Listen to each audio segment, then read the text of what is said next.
Welcome back to Rod's Menagerie.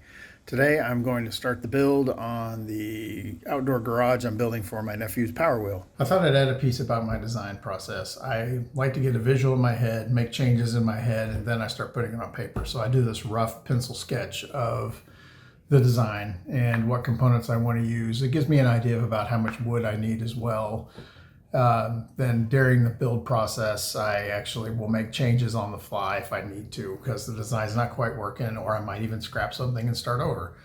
But yeah, so the images look like this. Here's some screenshots of some of the pictures from the papers I used to help design each component.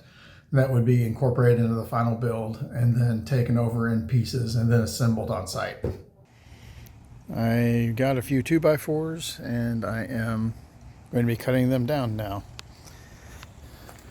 Safety goggles, safety first always. The actual place I'm putting this is on a slight slope, so I'm putting a 1 3/4 inch line here, then running it at an angle all the way down to the corner. And so this will be on the lower end, and then this will be up on the higher end of the hill.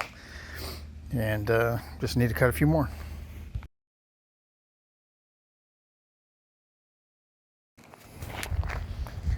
I ended up cutting 6 slope boards, so I'm going to have there's a gap, I'm going to have 2 separate pieces so it's easier to carry.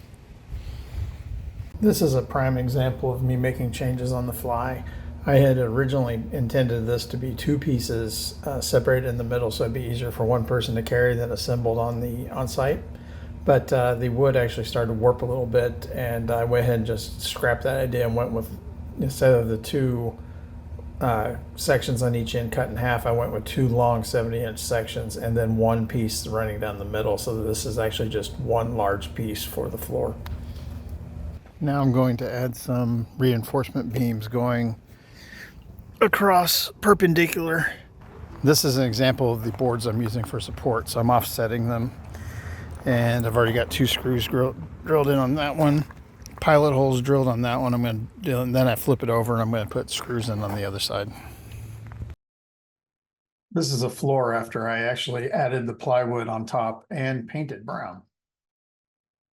I cut 8 vertical boards and then notched them in 2 different places per board, one for an actual 2x4 to fit into and one for a 1x1. I'm using 4 of these per side as vertical supports for the roof. I used a table saw to cut out the notches I need. I set the blade height at 1 inch and then just cut out a bunch of notches and then slid it side to side to make sure it was nice and smooth on the inside.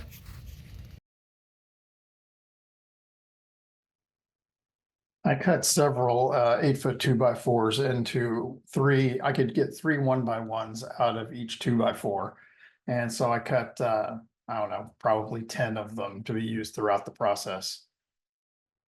All I had to do was set the alignment bar 1 inch from the actual cutting blade, cut off a 1 inch piece off a 2x4, then take that piece and turn it on its side and cut off another 1 inch piece, and I was done. Just kept rinse repeating. Then I cut some 2x4s to go into the notches I made and then attach them with wood screws through the end. Then I used a couple of my 1x1s to make this alignment at the bottom. One goes into the notch I made, and one is actually screwed in next to it, which would then be screwed into the top of the floor when this is aligned to the top of it. This is one of the completed sides.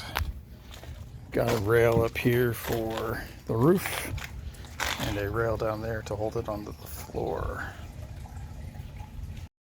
I added a 2x4 to the end of this piece to help align to the corner of the floor. And it's aligned to the floor like so. And I did this on all 4 corners. Got some of the corners attached. That one's just on the ground at the moment.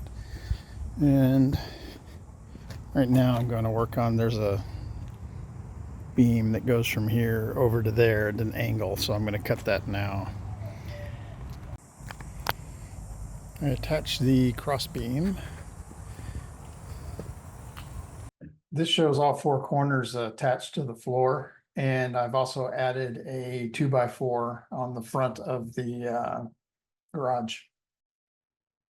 This side is done now. I have a brace running along. It's nice and sturdy.